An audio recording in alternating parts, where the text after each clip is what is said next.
Hello everyone, welcome back to the channel. അപ്പോൾ ഇന്നത്തെ video എന്ന് പറയുന്നത് ഇഗ്നു എക്സാംസിൽ ഫെയിൽ ആയി കഴിഞ്ഞാൽ എന്ത് ചെയ്യണമെന്നുള്ളതാണ്.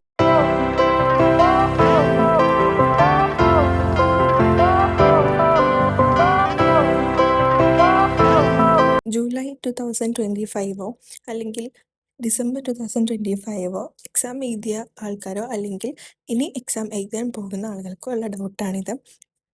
ഇഗ്നു എക്സാംസ് ഫെയിലായാൽ എന്ത് ചെയ്യണമെന്നുള്ളത്. സോ ഇന്നത്തെ വീഡിയോ അതാണ്. അസൈൻമെൻറ്റ്സും റിട്ടൺ എക്സാമും പാസ്സായാൽ മാത്രമാണ് ഇഗ്നു ഗ്രേഡ് കാർഡിൽ കംപ്ലീറ്റഡ് എന്ന് കാണിക്കുള്ളൂ, അല്ലെങ്കിൽ നോട്ട് കംപ്ലീറ്റഡ് എന്നാവും കാണിക്കാം. അപ്പോൾ ഇൻ കേസ് നിങ്ങൾ നോട്ട് കംപ്ലീറ്റഡ് എന്നാണ് കാണിക്കുന്നതെങ്കിൽ എന്ത് ചെയ്യണം?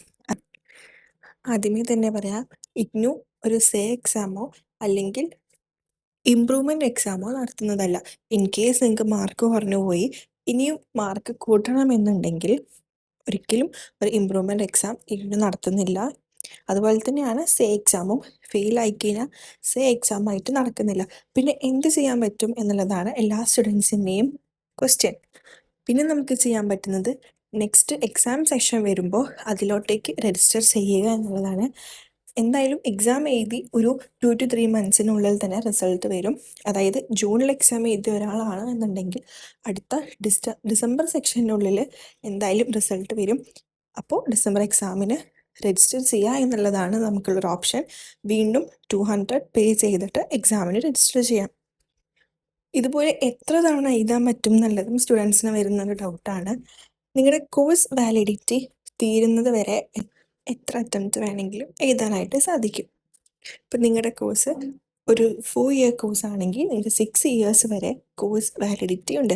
ഈ 6 yearsനുള്ളിൽ എത്ര എക്സാം സെഷൻസ് വരുന്നോ അതിലെല്ലാം നിങ്ങൾക്ക് അറ്റൻഡ് ചെയ്യാനായിട്ട് പറ്റും.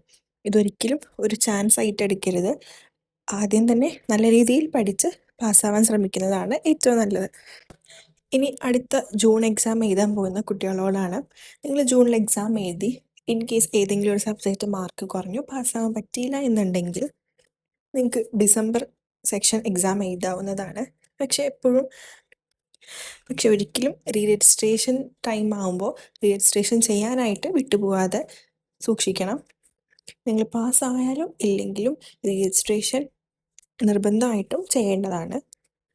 പാസ്സാവുന്നവരെ വെയിറ്റ് ചെയ്യാം എന്ന് കരുതി ലേറ്റ് ആക്കുകയാണെന്നുണ്ടെങ്കിൽ കോഴ്സ് വാലിഡിറ്റി തീരും.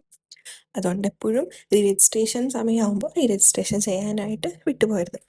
പിന്നെ അടുത്തതായിട്ട് പറയാനുള്ളത്, മാർക്ക് കുറഞ്ഞു പോയാൽ എന്ത് ചെയ്യണം എന്നുള്ളതാണ്. എക്സാംസ് എല്ലാം എഴുതി കഴിഞ്ഞപ്പോൾ നല്ല മാർക്ക് കിട്ടുമെന്ന് പ്രതീക്ഷിച്ചു നിങ്ങൾക്ക് അത്രയും കോൺഫിഡൻ്റ് ആയിട്ട് ഫീൽ ചെയ്യുകയാണെന്നുണ്ടെങ്കിൽ നിങ്ങൾക്ക് റീവാലുവേഷന് വേണ്ടിയിട്ട് അപ്ലൈ ചെയ്യാവുന്നതാണ്. അപ്പോൾ ഇത്രയൊക്കെയാണ് ഇഗ്നു എക്സാമിനെ പറ്റിയിട്ട് പറയാനുള്ളത്. ഇനി എന്തെങ്കിലും ഡൗട്ട് ഉണ്ടെങ്കിൽ കമൻസിൽ രേഖപ്പെടുത്തുക. അടുത്ത വീഡിയോ ആയിട്ട് വീണ്ടും വരുന്നവരെ ബൈ.